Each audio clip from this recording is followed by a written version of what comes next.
Sobat Maestro, sesaat lagi kita akan mendengarkan program Blog Airtime Kerinduan Segala Zaman bersama Advent Vision Media Ministry. Selamat mendengarkan. Yesus mau datang segera. Shalom para pendengar yang dikasihi Tuhan dimanapun Anda berada. Kita berjumpa kembali dalam program Kerinduan Segala Zaman bersama saya, Grace Rantung. Program Kerinduan Segala Zaman adalah program yang membahas khusus tentang buku Kerinduan Segala Zaman, yaitu suatu buku yang diilhamkan Tuhan dan telah tercatat di Library of Congress sebagai buku biografi Yesus yang menjadi favorit.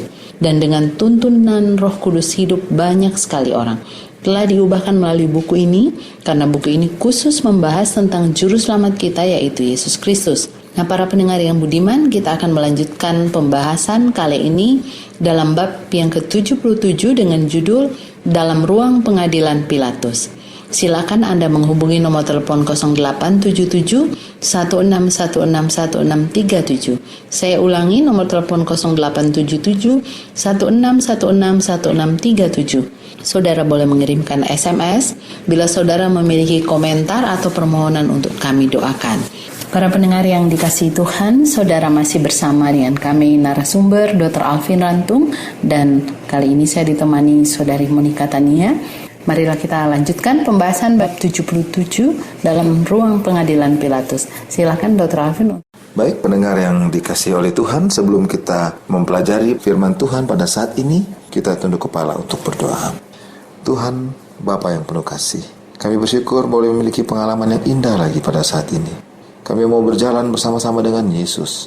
Ketika Yesus dibawa dari Sanhedrin menuju ke pengadilan Pilatus, biarlah Roh Kudus menuntun kami pada kebenaran sebagai mutiara-mutiara yang mahal dan indah, yang boleh menjadi harta kekayaan bagi kehidupan kami, bukan hanya di dunia ini, tapi bagi kehidupan untuk selama-lamanya.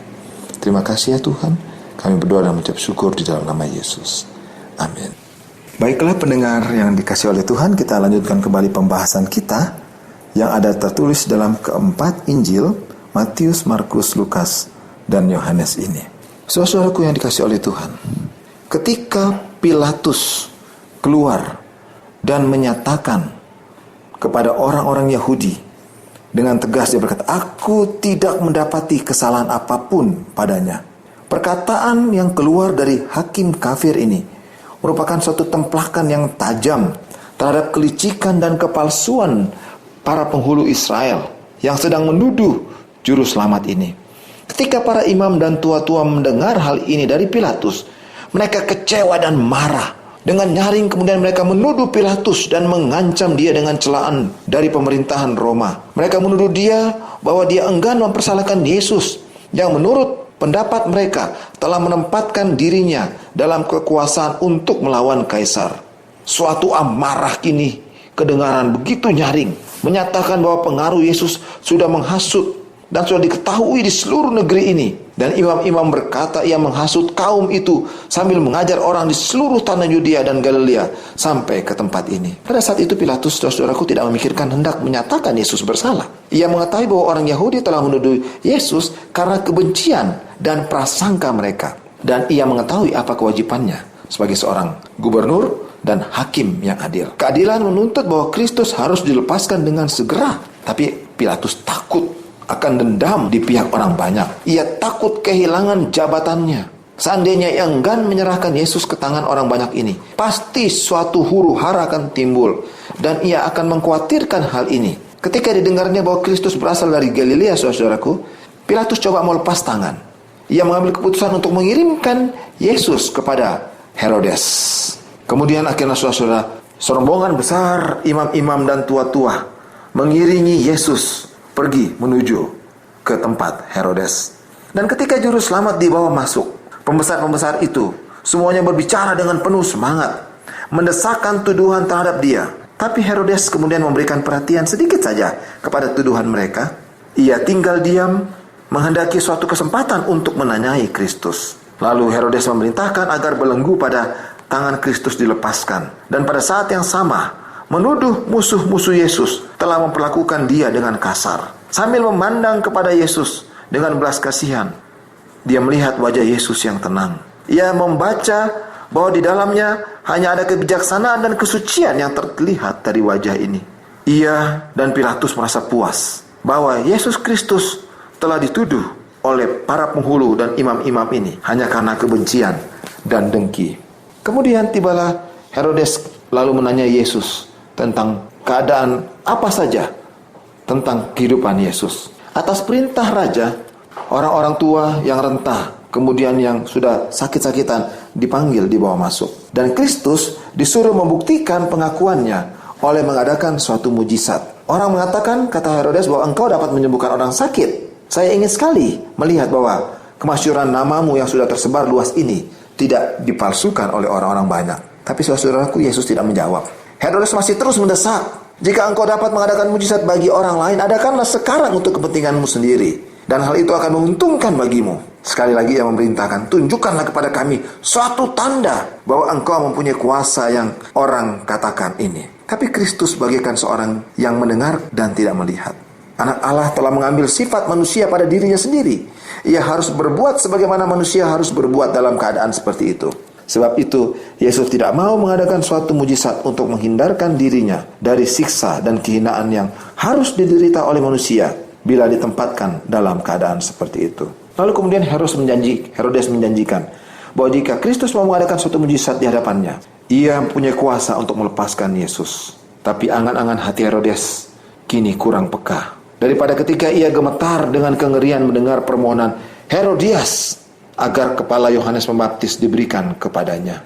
Dan sekarang, ketika Yesus tidak menjawab, menuruti semua permintaannya untuk melakukan mujizat itu di depan Herodes, ia mengancam Yesus dengan menyatakan ulang-ulang bahwa ia berkuasa melepaskan atau menghukum dia. Tetapi tidak ada tanda dari Yesus yang menunjukkan bahwa ia mendengar suatu perkataan itu untuk dituruti. Saudaraku, tugas Yesus Kristus di dunia ini bukannya untuk memuaskan sifat ingin tahu yang tidak bermanfaat. Ia datang justru untuk menyembuhkan hati orang yang hancur.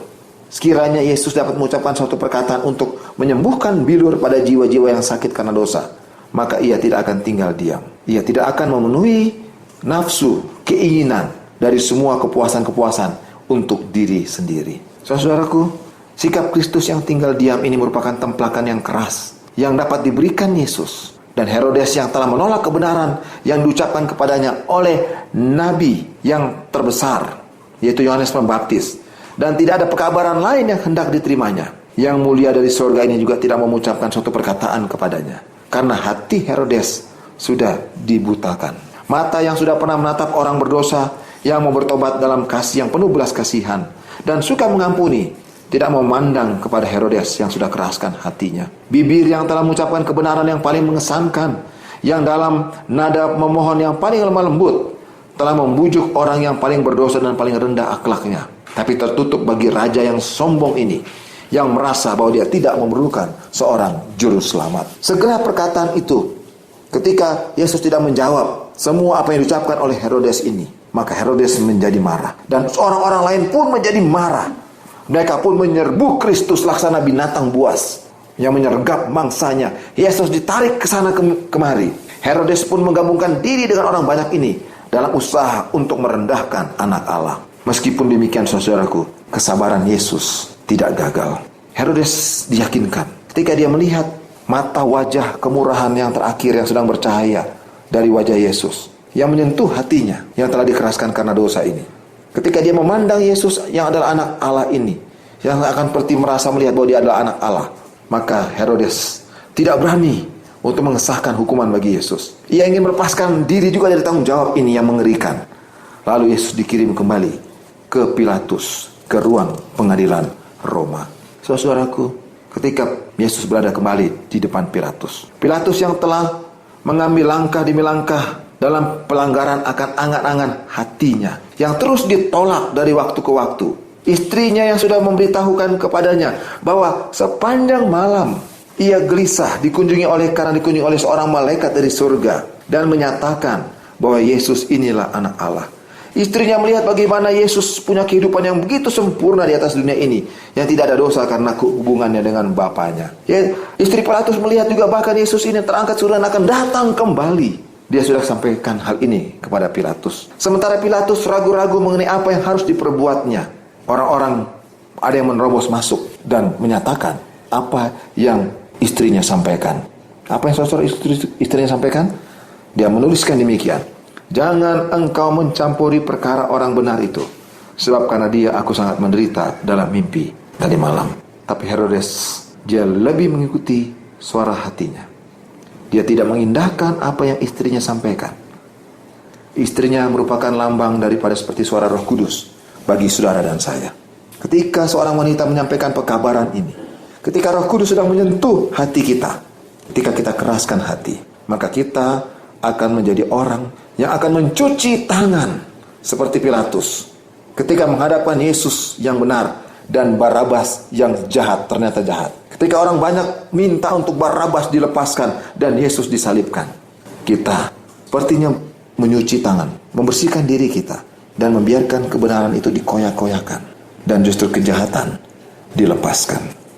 Saudara-saudaraku, Yesus disesah, dihancurkan, tubuhnya yang babak belur. Tetapi tidak ada satu orang pun pada saat itu yang melihat kondisi ini dan merasa kasihan kepada orang yang telah memberikan pelayanan yang begitu mulia kepada manusia.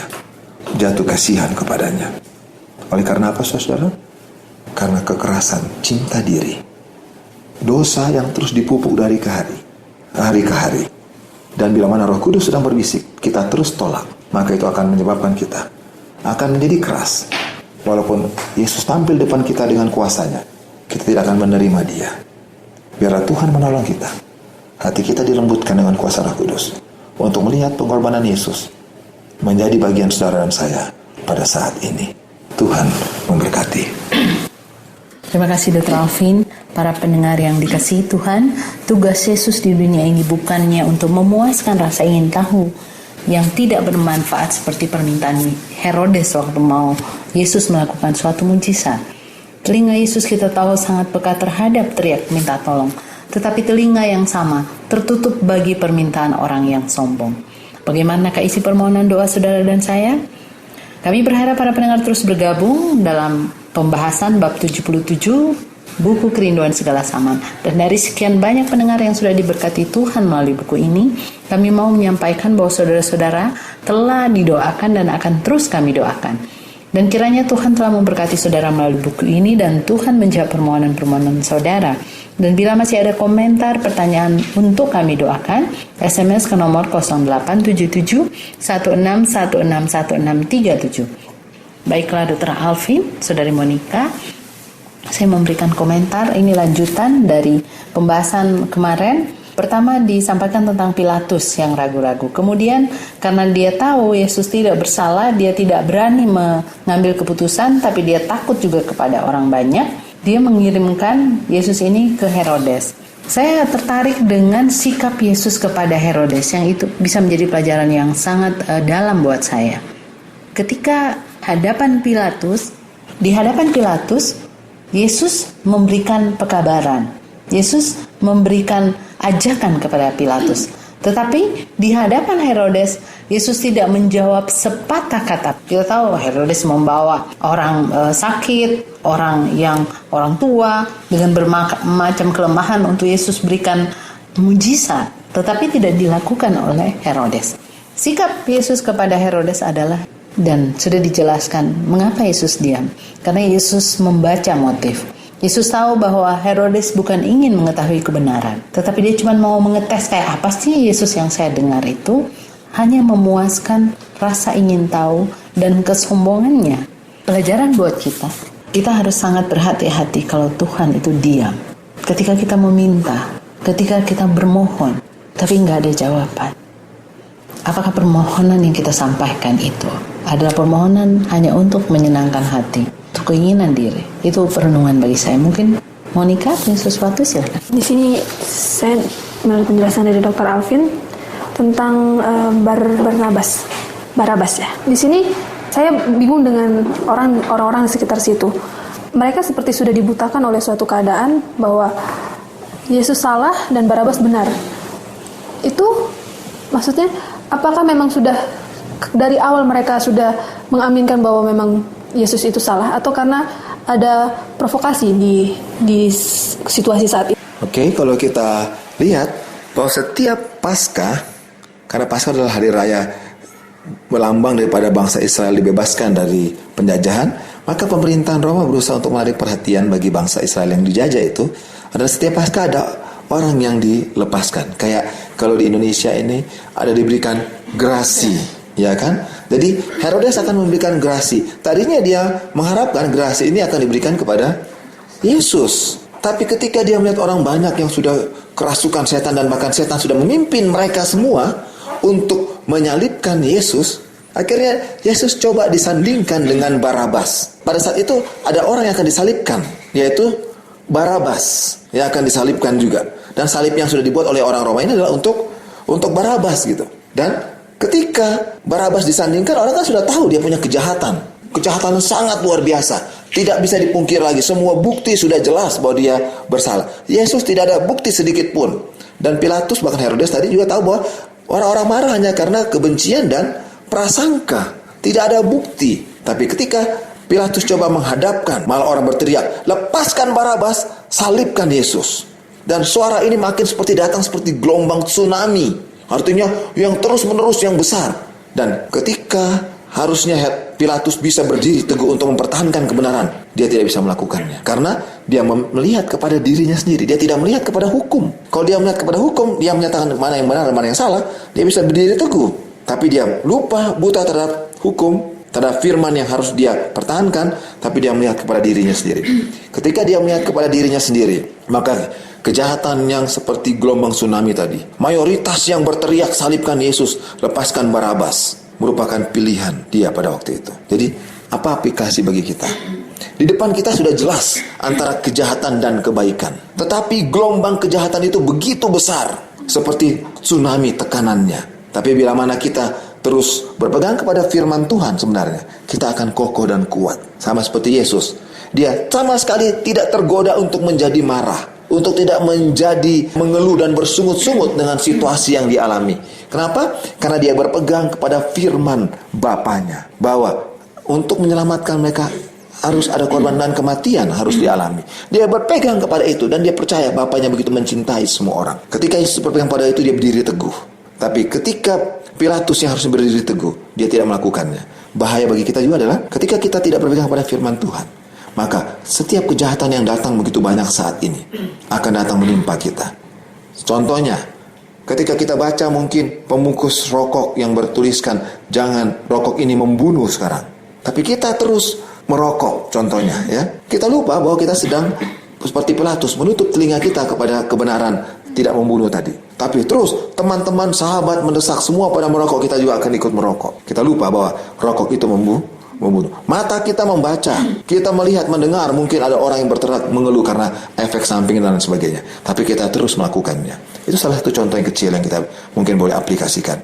Jadi bila mana kita mendengarkan suara hati melalui firman Tuhan, jangan keraskan hati. Tapi bila mana kita keraskan, gelombang kejahatan itu akan datang terus menerus. Yang tadinya mungkin seperti ombak yang kecil, makin lama akan menjadi semakin besar. Angin kencang akan datang seperti tsunami yang membuat kita tidak bisa berdaya lagi. Terima kasih Dr. Alvin. Kita akan menghadapi hal-hal seperti yang Yesus hadapi.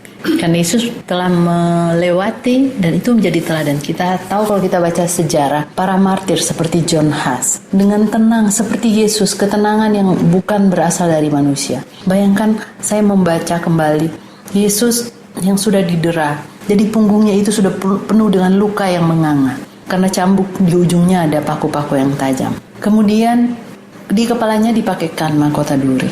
Dan para serdadu ini dengan buluh memukul kepala Yesus yang ada mahkotanya. Jadi menancap, tetapi Yesus sempurna dalam kesabaran dan ketenangan. Kita nggak bisa. Kita nggak bisa dengan kekuatan kita sendiri untuk mengalami, tahan menghadapi itu. Tapi seperti tadi yang disampaikan, jangan khawatir. Bila mana karena kebenaran Yesus kita ada pada kondisi seperti itu, ada kekuatan daripada Tuhan. Hal yang lain yang saya soroti juga adalah perkataan ketika Pilatus berbicara kepada Yesus, jangan ditanggungkan kesalahan, karena saya sebenarnya tahu bahwa kamu tidak bersalah, bukan karena saya kamu dihukum. Seperti itu kalau kita bicara dalam kalimat sehari-hari. Dalam buku Yohanes dituliskan tentang jawaban Yesus. Yesus menjawab, engkau tidak mempunyai kuasa apapun terhadap aku. Kemudian dia lanjutkan, sebab itu dia yang menyerahkan aku kepadamu lebih besar dosanya. Siapa yang menyerahkan Yesus? Kayafas, pimpinan-pimpinan orang itu. Ada satu kutipan yang saya ingin bacakan di dalam halaman 820. Kesalahan yang terbesar dan tanggung jawab yang paling berat terdapat pada orang-orang yang menempati kedudukan tertinggi dalam bangsa itu. Mereka yang dikuasakan dengan tanggung jawab yang suci yang sedang mereka hianati dengan hinanya. Dan di halaman 821 dilanjutkan, dosa suatu bangsa dan kebinasaan suatu bangsa disebabkan oleh para pemimpin agama. Kita saat ini adalah pemimpin-pemimpin. Dr. Alvin, saya, Saudari Monica, dalam satu skop tertentu, mungkin kecil. Dan para pendengar yang dikasihi Tuhan dimanapun Anda berada, mungkin ada sebagian yang menjadi pemimpin-pemimpin. Kita harus sangat berhati-hati untuk setiap keputusan, untuk setiap sikap yang kita buat. Karena mungkin ada banyak jiwa yang nanti akan ikut berdosa oleh karena keputusan-keputusan yang salah yang kita ambil. Mungkin Monica masih ada sesuatu yang disampaikan. Silakan. Seperti kalau saya berada dalam situasi seperti Pilatus, mungkin dilema besar ya. Di satu sisi dia mau selamatkan Yesus, tapi di sisi lain dia tidak mau kehilangan ya tahtanya, apa yang dia punya. Di sini terkadang dalam kehidupan kita sehari-hari kita juga suka hitung-hitungan. Kalau saya ikut Tuhan, saya tidak bisa ini. Kalau saya tidak ikut Tuhan, saya bisa senang-senang gitu. Jadi suatu pilihan, mungkin kita sering menggunakan kata manusiawi dalam kehidupan kita, bahwa manusia bisa hal seperti itu. Hal itu biasa kita rasakan, bahwa pilihan kita menganggap bahwa itu adalah pilihan sulit antara kesenangan duniawi atau ingin mengikut Tuhan. Tapi mungkin sekarang kita harus rubah pola pikir kita mungkin. Ya, kalau berpikir itu manusiawi, memang manusiawi. Oleh karena itu Yesus datang ke dunia ini sebagai seorang manusia. Dan justru melalui kemanusiaan Yesus yang juga menjadi adalah seorang manusia, dia mampu melewatinya hanya karena ketergantungannya yang penuh kepada Bapanya di sorga. Kita lihat bagaimana pergumulan Yesus setiap hari sebagai manusia. Pagi-pagi sekali sudah bangun berdoa untuk bergantung kepada Bapa. Apapun yang dihadapi dalam hidupnya, semuanya ada tersurat, ada tertulis. Pencobaan-pencobaan yang besar yang dihadapi pun dia selalu berkata, ada firman Tuhan, tidak ditambah, tidak dikurang. Jadi kalau kita berpegang kepada firman Tuhan, di sana akan memberikan kekuatan bagi kita yang adalah manusia yang lemah ini.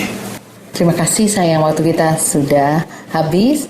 Para pendengar yang dikasihi Tuhan, perkataan Yesus memberitahukan kepada kita saat ini bahwa kerajaan Yesus bukanlah kebesaran duniawi, tetapi kerajaan yang mengubah hati yang sombong dan cinta diri, dan mungkin melalui pengorbanan dan aniaya. Apakah pilihan yang telah kita buat hari ini?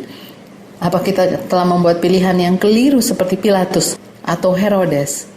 Ataukah kita memilih mereka yang akan datang ke kaki salib?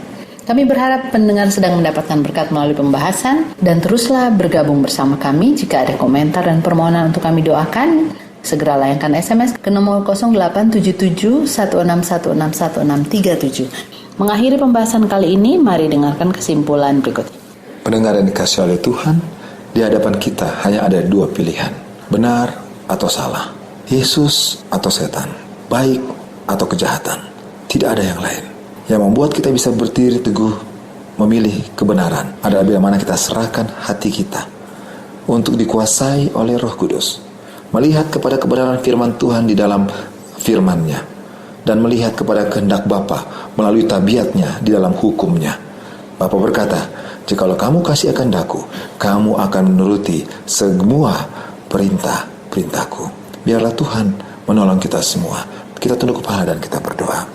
Bapa di surga, terima kasih untuk kuasa firman-Mu pada saat ini. Terima kasih untuk Roh Kudus-Mu menolong kami. Kami yang dalam hidup berbagai pergumulan, di dalam pendidikan, di dalam rumah tangga, pekerjaan, pergaulan, dalam setiap keputusan pertimbangan, penderitaan fisik kami. Ternyata kami belum sebanding dengan apa yang Yesus alami. Terima kasih Tuhan. Yesus adalah seorang manusia yang juga menunjukkan jalan bahwa kami boleh menjadi seperti Engkau. Oleh karena ketergantungan yang penuh kepada Bapa di surga melalui firman-Mu. Dalam nama Yesus kami berdoa. Amin. Para pendengar yang dikasihi Tuhan, kami menunggu SMS Anda di nomor 087716161637. Kami berdoa semoga berkat limpah dari Yesus telah menjadi bagian para pendengar sekalian dan berharap untuk bertemu kembali pada pembahasan selanjutnya, bab 78 dengan judul Golgota. Kiranya Tuhan memberkati kita adalah doa dan harapan kami. Sampai jumpa. Sobat Maestro, Anda telah mendengarkan program Blog Airtime Kerinduan Segala Zaman dari Advent Vision Media Ministry. Terima kasih atas kebersamaan Anda. Tuhan memberkati. Yesus mau datang segera.